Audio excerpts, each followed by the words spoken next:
الحمد لله رب العالمين والصلاة والسلام على رسوله الكريم محمد وعلى آله وأصحابه أجمعين وعلى من تبعهم بإحسان إلى يوم الدين اما بعد۔ حضرات محترم، یہ ضروریات دین کورس کا سبق نمبر 31 ہے۔ اس کا موضوع ہے دعا مانگنے کا ثواب اور طریقہ۔ یہ اس موضوع کا پہلا حصہ ہے۔ محترم سامعین، پہلے دعا کی اہمیت اور فضیلت کے بارے میں 4 احادیث سمجھیے۔ نمبر 1، نبی اکرم صلی اللہ علیہ وسلم کا ارشاد ہے، لیس شیء اکرم علی اللہ من الدعاء، مطلب یہ کہ دعا سے زیادہ پیاری چیز اللہ کی بارگاہ میں کوئی اور نہیں۔ اس حدیث سے معلوم ہوا کہ دعا کو اللہ تعالیٰ بہت زیادہ پسند فرماتے ہیں۔ نمبر 2، نبی اکرم صلی اللہ علیہ وسلم کا ارشاد ہے، انہ من لم یسأل اللہ یغضب علیہ، یعنی جو اللہ سے نہیں مانگتا اللہ تعالیٰ اس سے ناراض ہوتے ہیں۔ یہ اللہ تعالیٰ کے کرم کی انتہا ہے کہ جو بندہ دعا نہیں کرتا اس پر ناراضگی ہوتی ہے۔ حالانکہ دعا کرنے میں بندہ اپنی حاجات اللہ تعالیٰ کی بارگاہ میں پیش کرتا ہے، اس میں اللہ تعالیٰ کا تو کوئی فائدہ نہیں، لیکن یہ ان کی ہمارے حال پر عنایت ہے کہ ہم اپنے فائدے کی چیز نہ مانگیں تو ہم سے ناراض ہوتے ہیں۔ لا تسألن بنی آدم حاجة وسل الذی ابوابه لا تغلق، اللہ یغضب ان ترکت سؤالہ وبنی آدم حین یسأل یغضب، مطلب یہ کہ انسان سے اپنی حاجت نہ مانگو، اس سے مانگو جس کے دروازے بند نہیں ہوتے۔ اللہ سے نہ مانگو تو وہ ناراض ہوتے ہیں، اور انسان سے مانگو تو وہ ناراض ہوتا ہے۔ نمبر 3، حضرت عائشہ رضی اللہ عنہ فرماتی ہیں، سل اللہ کل شیء حتی الشسع فإن اللہ ان لم ییسرہ لم یتیسر، مطلب یہ کہ ہر شے اللہ سے مانگو حتیٰ کہ جوتے کا تسمہ بھی، کیونکہ اگر اللہ تسمہ مہیا نہ کرے تو تسمہ بھی مل نہیں سکتا۔ تو جن کاموں میں ہماری کوشش کو دخل ہے ان میں کوشش بھی کی جائے اور دعا بھی کی جائے، جیسے مثلا نیکی اور عبادات کرنے میں ہمت کر کے کوشش بھی کی جائے اور اللہ تعالیٰ سے توفیق کی دعا بھی کی جائے۔ اور جن کاموں میں ہماری کوشش کو کوئی دخل نہیں، جیسے مثلا بارش ہونا، ان کاموں میں ساری کوشش دعا کرنے میں کی جائے۔ محترم سامعین، دعا کی فضیلت کا ایک خاص پہلو یہ ہے کہ اگر ہم اپنے کسی دنیاوی کام کے لیے دعا کریں تو یہ عبادت بھی ہے اور اس پر ثواب بھی ملتا ہے، جبکہ دنیاوی کام کے لیے وظیفہ پڑھنے یا کوئی ورد کرنے کا کوئی ثواب نہیں۔ چنانچہ اگر کوئی شخص اپنے کاروبار یا ملازمت کے لیے دعا کرتا ہے تو یہ ایک دنیاوی ضرورت اللہ تعالیٰ سے مانگتا ہے، لیکن دعا ہونے کی وجہ سے یہ کام عبادت بن گیا اور اس پر ثواب بھی ملا۔ حالانکہ اس نے ایک دنیاوی حاجت مانگی ہے، لیکن اللہ تعالیٰ کے ہاں دعا کا اتنا بڑا مقام ہے کہ دنیا کی ضرورت مانگنے پر بھی ثواب ملا۔ وجہ اس کی یہ ہے کہ دعا میں آدمی اپنی عاجزی کا اعتراف کرتا ہے اور اللہ تعالیٰ سے رحمت کی درخواست کرتا ہے، اور اپنی عاجزی اور بیچارگی کا اظہار کرنا یہ اللہ تعالیٰ کے ہاں بہت پسندیدہ ہے۔ نبی اکرم صلی اللہ علیہ وسلم کا ارشاد ہے، الدعاء هو العبادہ، یعنی دعا سراسر عبادت ہے۔ حضرات محترم، اب ایک شبے کا جواب سمجھیے۔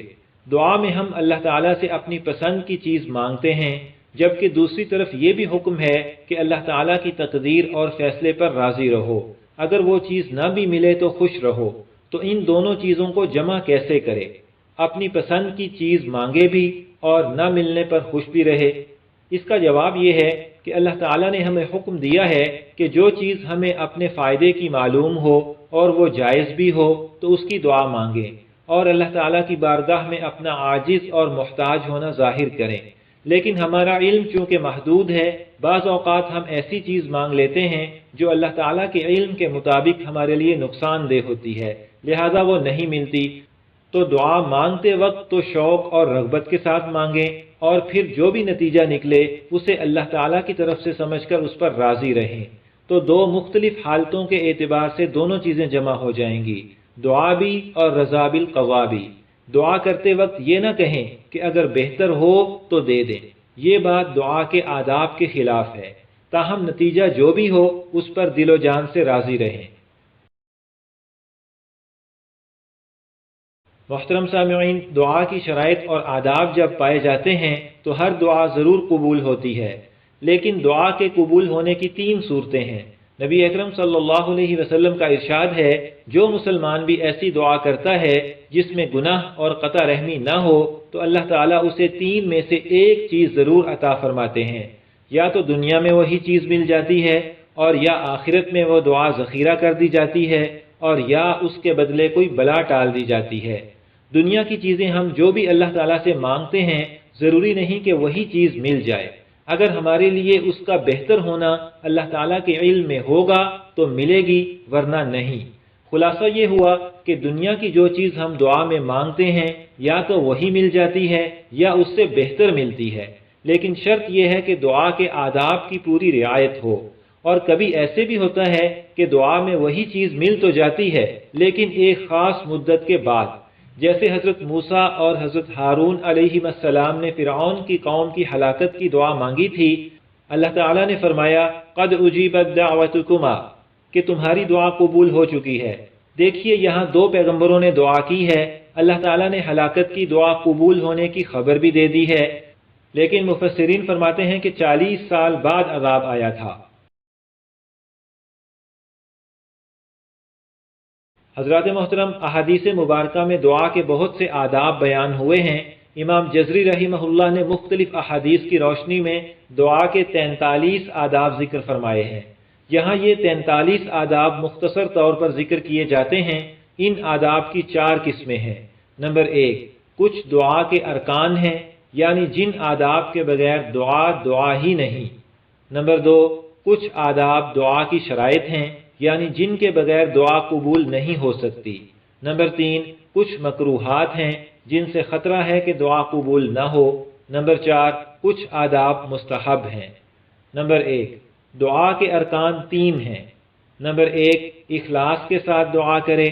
نمبر 2، پورے یقین کے ساتھ دعا کرے کہ اللہ تعالیٰ یقیناً دعا قبول کرتے ہیں اور میں بغیر کسی تردد کے دعا مانگتا ہوں، اور دعا میں شرط نہ لگائے۔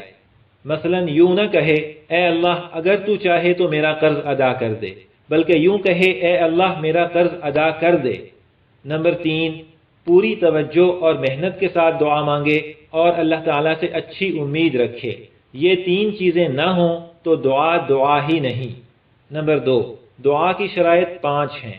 نمبر 1، کھانے پینے، پہننے اور روزی کمانے میں حرام سے بچنا۔ نمبر 2، کسی گناہ یا قطع رحمی کی دعا نہ ہو۔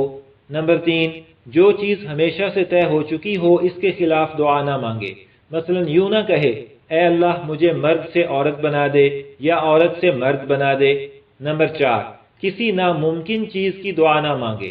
نمبر 5، قبولیت کی جلدی نہ مچائے۔ مثلا یوں نہ کہے کہ میں نے اتنی دعا کی ابھی تک قبول نہیں ہوئی۔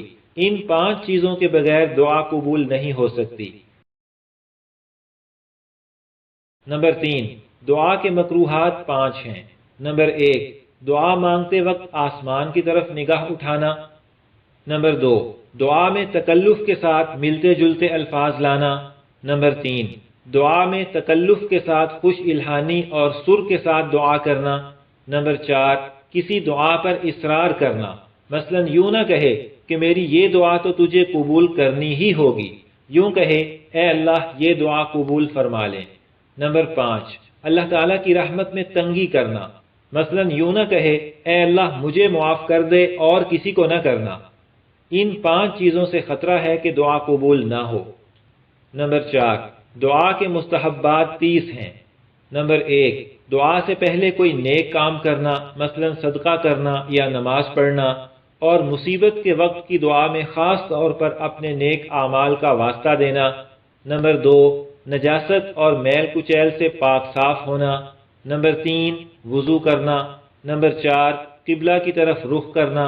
نمبر 5، دعا مانگنے سے پہلے 2 رکعت نماز حاجت پڑھنا۔ نمبر 6، دعا مانگنے کے لیے دوزانوں یعنی التحیات کی طرح بیٹھنا۔ نمبر 7، دعا کے شروع اور آخر میں اللہ تعالیٰ کی حمد و ثنا کرنا۔ نمبر 8، دعا کے شروع اور آخر میں نبی اکرم صلی اللہ علیہ وسلم پر درود و سلام بھیجنا۔ نمبر 9، دونوں ہاتھ پھیلانا۔ نمبر 10، 11، دونوں ہاتھ کندھوں تک بلند کرنا۔ نمبر 12 دونوں ہاتھوں میں کچھ فاصلہ رکھنا۔ نمبر 13 اللہ تعالیٰ کے شایان شان ادب و احترام اختیار کرنا۔